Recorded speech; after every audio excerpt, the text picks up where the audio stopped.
Jangan main tali. Bilang jangan main tali bersenjata. Pegang saja. This is Napason Ati Mimin. Since birth, he has been raised by the West Papuan National Liberation Army, referred to as the TPNPB.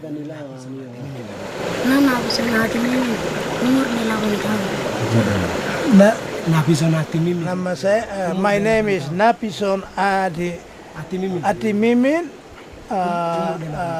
8-year-old. And I am son of Ananias Ati Mimin. So Ananias' son comes with him on fights. Yes. Because when you're a soldier for TPN, you have to bring kids because nowhere to leave kids because nowhere's safe because Indonesians would be there. Yeah. So his son always with him. His son's always with him. Because he is commander. Commander, yeah. Yeah. If Indonesia can use intelligence system, local people, spy, then they can kill child anytime.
This is the world Napason was born into, and if he is to survive, one day he will use the gun that he is holding.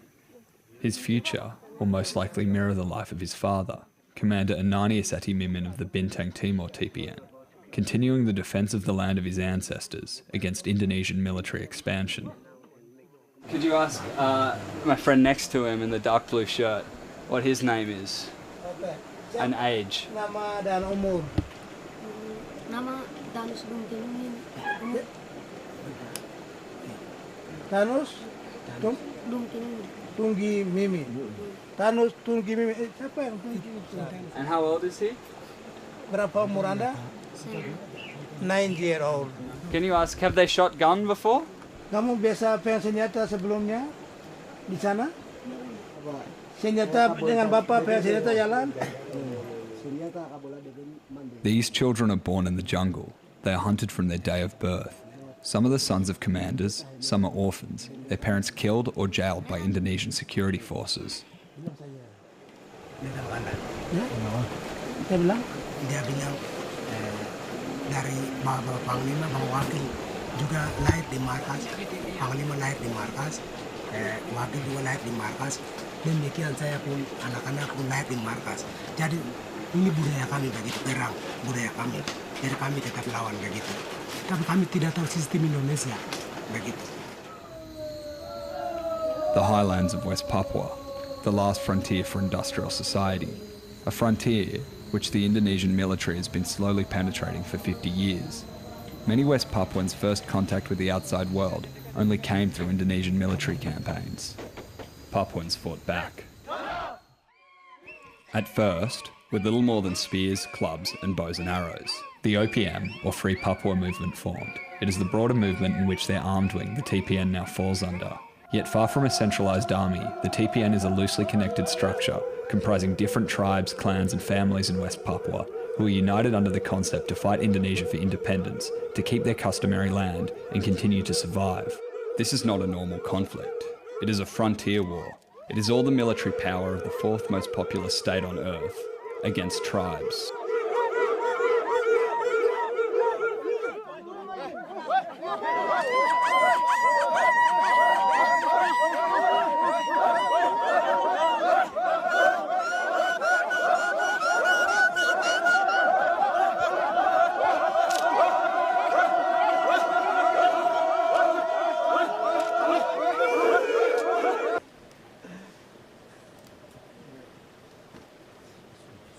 I'm in a men's house in the Kiwi Rock region of the Star Mountains of West Papua, the very heart of the island of New Guinea, a secret place that is in a state of secret war.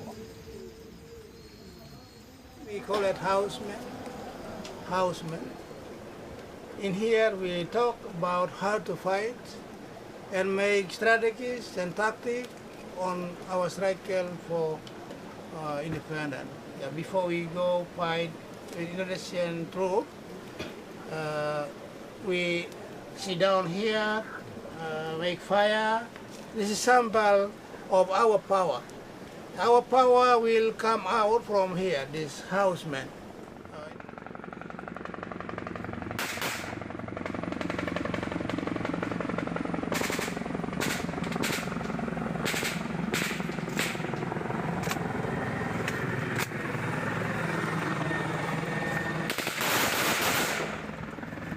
In 2021, Indonesia launched a vicious military campaign here, burning over 100 homes, firing rockets from helicopters, and dropping mortars from AI drones. Hundreds died, thousands fled into the mountain jungle. We've previously released a documentary on those bombings. This film is a supplementary piece to that documentary, examining a specific side effect from Indonesia's long-used tactic of indiscriminately targeting entire West Papuan villages. Tentu saja, drone ini sangat membantu dalam misi yang diemban oleh TNI maupun BRIMOB untuk mengamankan daerah dan memburu OPM di Papua. Oke, anak-anak yang di depan ini, orang tua mereka, perjuangan OPM pertama di Kiwirok, 43 orang dibunuh oleh TNI Polri di distrik Kiwirok. Jadi mereka punya anak-anak ada di sini. The three high-ranking TPN commanders, Lamek Taplo, Enos Awolmabin, and Ananias Atimimin survived the attack and the famine that followed. Ananias Atimimin. Despite the severity of the attack, there was essentially no foreign media coverage of it, let alone the aftermath. These pigs, killed and cooked in celebration of a TPN meeting in the presence of visitors, would be the most food many of these people have had in years. It's bizarre. My colleague Kirsten and I are the only journalists that have come here and interviewed these TPN commanders. There has been basically no press follow-up since the initial vague reports in October 2021 of mortars being dropped on villages. Reports that were denied by both the Indonesian and Australian government, with those denials barely questioned by the media. The foreign press have rarely shown any interest in investigating Indonesia's bombings in West Papua. The best they ever do are little pieces here and there, gawking at the side effects of these military campaigns. A few years ago there was a surge of simplistic reporting on the conflict, as blurry pictures emerged that appeared to show children in the ranks of West Papua National Liberation Army guerrillas. This week, the rebel army fighting against Indonesian control of the West Papua region has been accused of using child soldiers, which, if they're younger than 15, is considered to be a war crime under international law. This is why I think I was ushered into this men's house for a kind of quasi-press conference on the issue, to clarify past reporting, but I also sense a kind of resignation and understanding from the TPN that no matter how many massacres Indonesia commits, pictures of kids holding their father's guns gets them far more attention. That's, our message is clear. So we hope international not confused about this. We never ever recruit child soldiers, not like Africa rebel group or like Islamic terrorist group. We very well understand because we are fight for our right for independence, self-elimination. Dan anak-anak yang terlibat hari ini, mereka adalah bagian dari korban orang tua mereka. Sehingga mereka lihat, mereka tidak akan ikut diam, tapi ikut terlibat berjuang. Dan yang berikut, bahwa mereka tidak mungkin ke sekolah karena nanti Indonesia akan bunuh mereka. Sehingga tadi di mana disampaikan itu, itulah keputusan mereka. Sehingga kami hari ini bangun Komando Nasional di 36 Kodam, kami sudah siap untuk melawan sampai kami merdeka. Untuk itu kami harap kepada dunia internasional bahwa apa yang diperjuangkan oleh bangsa Papua itu adalah hak bagaimana untuk menjadi sebuah bangsa. Terima kasih. The TPN may not recruit child soldiers, but successive Indonesian military campaigns have created conditions where sticking around a guerrilla force may be your best shot at survival. The children I see here are showing clear signs of protein malnutrition. Many people's food gardens have been burnt up by mortars and their livestock shot, with even reports of Indonesia poisoning water and crops. The effects of the 2021 bombing are still reverberating. People of all ages are still starving to death. There are reports of children dying after being unable to stop coughing up blood after inhaling mortar smoke or eating from the gardens that were bombed. There has been virtually no assistance, no inquiry, or even a visitor from government or NGOs.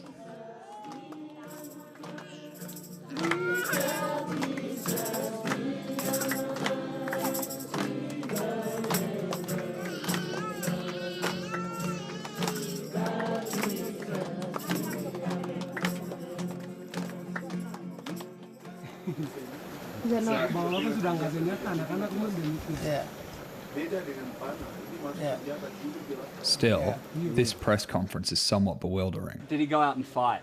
Has he gone out and fight before? Ikut pergi ternyata waktu perang tu ikut pergi untuk patroli atau mau lawan tentara. I don't believe that all the kids here, or in the pictures circulated a few years ago, are actual soldiers. The older teenagers may be, but the youngest, I believe, have been handed guns for the camera, to make a point. Pada saat bapak-bapak pergi mau perang, saya pegang bucur. Pegang bucur dan saya juga bergabung tidak mengenal senjata. That point being, Indonesia does not discriminate. Gun or bow, every boy will be trained to defend themselves eventually, to continue in the tradition of their ancestors. Don't tell the TPN how to survive. All was Papua nationally PSME soldier go fight. I join. Even I hold my bow around, I float them. Yeah. So, but have all these kids been in battle, been in fights? Yeah. They're gone to, have these kids, for example, some of them, have they been in the Oksibel attacks with Ananias, like last year? Were they there? Yeah. They were there. Biasanya anak-anak ini seperti Ananias dengan pasukan pergi serang itu. Apakah ada anak-anak muda ini? Mereka ini ada yang ikut? Ya, ini sudah. Yang ikut perang ini, mereka ini. Karena demi bangsa dan negara. Those kids is always with us. To correctly interpret that answer, you have to understand a bit about the TPN. Because despite the Army Greens, the TPN functions a lot less like a guerrilla army and a lot more like a tribal community defence effort. There is little distinction between combatant and the general population in the Star Mountains. The struggle to survive in the face of increasing Indonesian aggression is a struggle shared by men, women and children. Indonesian rockets didn't distinguish between man and child, so to the TPN, it is not only their ancient tradition, but common sense to give the boys here bows and arrows, especially if they're living with some of the most targeted men in Indonesia. Name Kison Tablo. Kison Tablo. And how old is Kison? Umur berapa? 12. 12 years old. 12 years old. Yeah. And same story as Kison. Kison is a fighter as well. Ya, dia bilang cerita kamu sama, kamu juga biasa pergi perang, pegang panah. No. Ya. Yes. Yeah. Sonny is 15 years old. He is one of the boys here that has actually graduated from bow to gun. Ya tinayambula do. Nakaling Belgia umabalik. Naka Papua Merdeka biledo Merdeka heonedi. Babalawa yambul tadi mane di betaya uma. Na tinayambulo na pinong daklo na do. Uma Papua Merdeka bilen wando Merdeka heonedi. Na ning bela uma. Bali ba mahaluka ya. Nak babalaw ta wan ko to balian ko itu mata di uno ko nido. Babalaw ta bita e bona ma siap he ko di na ka mata bilen ti bone do. Papua Merdeka he ko nido. Na se bibeng de be ma ka bo ka ba bentu ko na ma ka ba nuwait to nga ma. Na nuwait ta ka ba tinayambura do. Nakaling Belgia ma bali na ka babalaw ta bilen wando ko ti ba ka ba nuwait ta olme bilen wando Papua Merdeka he ko nido. Oke, baik, saya terjemahan dari anak-anak kami, generasi. Dia jelaskan bahwa kami bukan anak-anak kecil. Yang sekarang kami pegang senjata bukan anak-anak kecil lagi. Under 18s fighting in Papua is not a new phenomenon. Highland Papua has an ancient warrior culture with a strong tradition of ritual warfare. Training for this ritual war generally began at a young age. When Indonesia began their highland bombing campaigns in the 1970s, the wars in Papua became far less ritual and a lot bloodier. In the years since, many Papuan tribes have continued to hold on to their war traditions, yet now with a focus on an outside enemy. Ramek sudah bergabung di TPR waktu Anda masih anak-anak? Ya, memang. Saya masih kecil, umur 3 tahun saya sudah keluar. All the commanders here began their fight as children, their lives upended by various Indonesian military campaigns.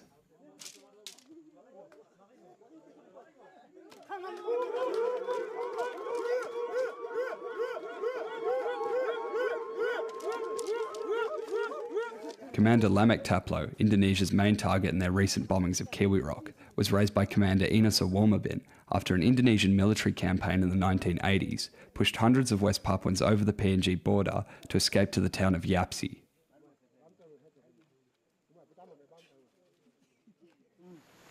Wakumta, tolemata, renateta, Indonesia ta himinonit na kaba, na 43 kaba nukaita. Oh, kid, like Ninambit. And yeah, we took him to, because his father also part of OPM member. Oh, so Ines was there. Yeah, when Enos Lamek was there. young. And so Ines is like a father to Lamek. Yes, Right. of course. So they both fled to Yapsi area Yeah, after the military operation in the 80s. Yeah. Oke, pada saat terbentuk OPM di Kiwiro dan waktu itu operasi militer bukan sedikit, begitu luar biasa mereka operasi tumpas begitu. Itu mereka tidak pandang bulu. Entah ini mama, anak, bapak, tidak. Yang penting Indonesia lihat kami rambut besar, jenggot panjang. Itu namanya OPM, tembak. Akhirnya Bapak Enos, rombongan Enos, termasuk Daniel Oktiben, mereka ketakutan, tidak tenang, tinggal di Kiwirok, maka terpaksa keluar dari Kiwirok, ambil tempat di Sibik. Jadi yang membawa saya keluar itu termasuk bapak ini dan juga Ananias Atiminin, termasuk dia orang tua juga sudah bergabung masuk di Sibik begitu. Jadi kita tampung di situ dan berjuang di situ. It's a cycle that will continue to repeat itself as long as Indonesia continues its expanse into these mountains. Highland Papuans being violently displaced, then being taught how to fight as they come of age by the surviving members of the older generation who had faced similar military campaigns earlier. But each cycle claims its victims. Lamek Taplo's own son, Bilon, died in the aftermath of the Kiwi Rock bombings.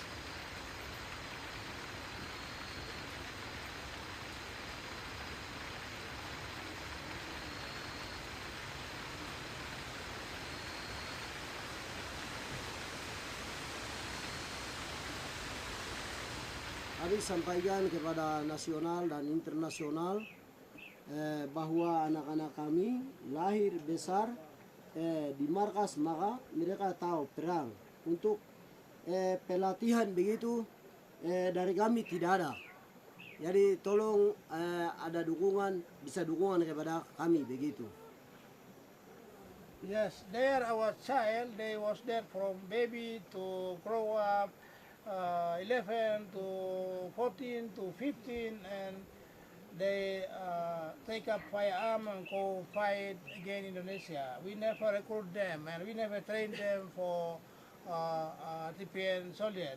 But anyway, they don't have any choice to do like school, go to school or any, no. So They only think about how to go fight against Indonesia on their minds for free West Papua. When he first began fighting for TPNPB, did he use a bow and arrow? I'm allowed to po now, ma. Di man kami ang. Yeah, she said use bow and arrow. Yeah. That time we had to have gun. Yeah, and did But now I can. Can you ask him, did the bow and arrow work well? Yeah. So that's similar in Kobakma, 1977.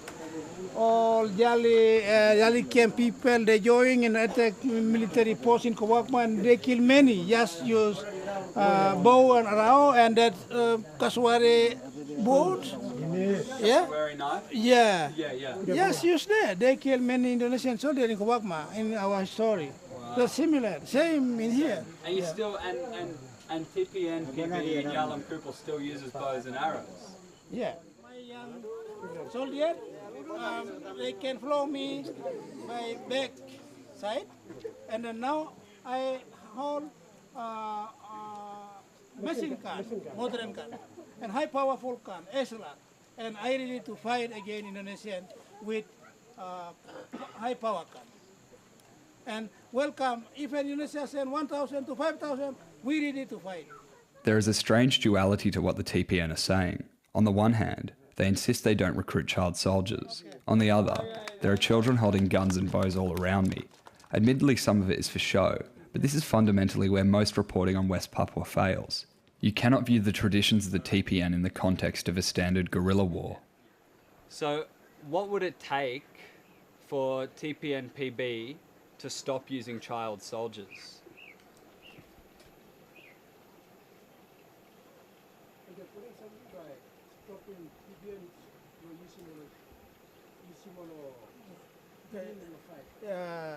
We never use child soldier.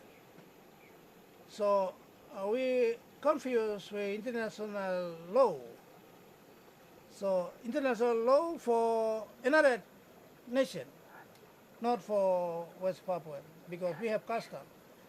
Our children from age 4, we send to main house, and they educated them for go to fight from our ancestor, from grandfather to us. This is regeneration life in here for last 3,000 years ago. So United Nations must make new law for us. We don't want to follow international law on this issue. Okay, but so it's customary for children to fight in West Papua, well, to join the men's house at a young age. But the only reason... 4 years. 4 years. But I can imagine before Indonesia came, they didn't have guns, did they? They weren't fighting in... The reason they've got guns is because they don't want Indonesia here, right? Yes, So, but, yes, but we all of from Highland man people from child already advised and educated our ancestor and grandfather's blood transferred to us. So automatically will continue come fighters. That's correct. The TPN are not choosing to bring children into this war. They are not choosing to be hunted by Indonesia. These are tribal societies forced to defend themselves with whatever means. For thousands of years, the people of the Star Mountains were unknown to the outside world. Around 60 years ago, the grandparents of these children here had first contact. And just 2 or 3 generations later, with the world still barely knowing of them, Indonesia's bombs might bring their last contact. Di depan kami yang sekarang mereka ada pegang senjata dan siap untuk di media bahwa ini bukan anak-anak kecil lewat hukum perang humaniter.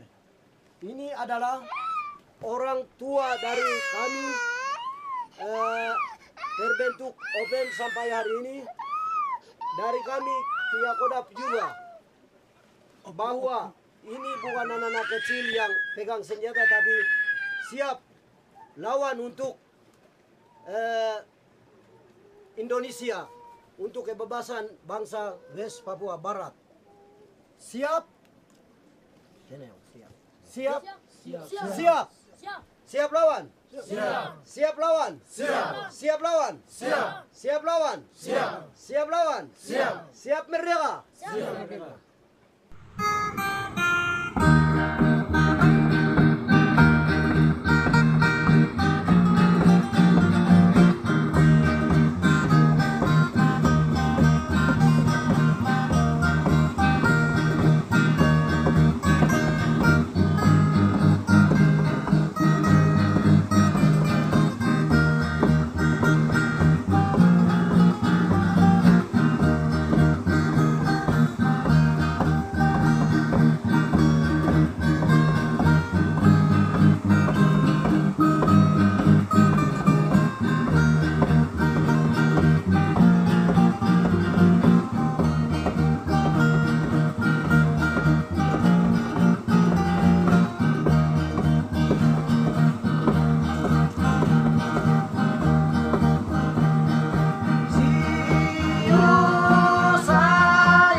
Thank you so much for watching the follow-up from our first video about the Star Mountains.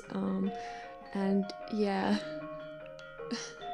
Yeah, well, yeah, we like the first video. We don't want it to just be like kind of, I don't know, like just tragedy.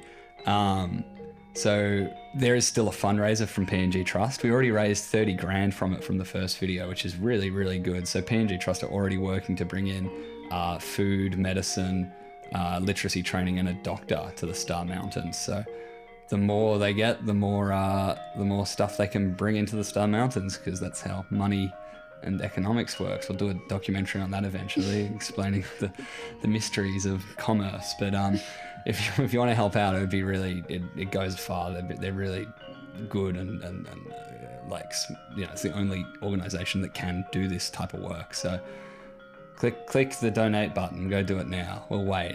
And then when you're back, we'll tell you to buy something else. You done it? Okay. And we also have shirts available that are being worn here. Designer shirts. Designed by Kirsten Felice. Very expensive because they are designer.